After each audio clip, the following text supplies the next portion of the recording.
Nu ska vi försöka filma Icas nya spottkonst på avstånd. Men det är ju gott. Du måste inte spotta. Nej. Du gapar ju, du måste tycka att det är gott. Jag kommer tugga till.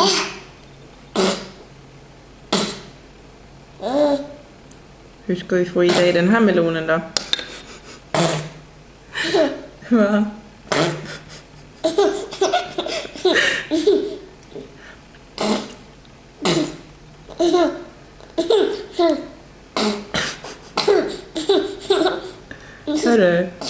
Hörru, du ska äta ju. Är det roligt att spotta?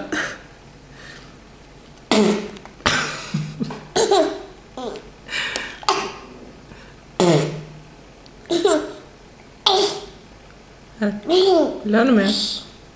Här kommer mer melon. Gapet. Gapet.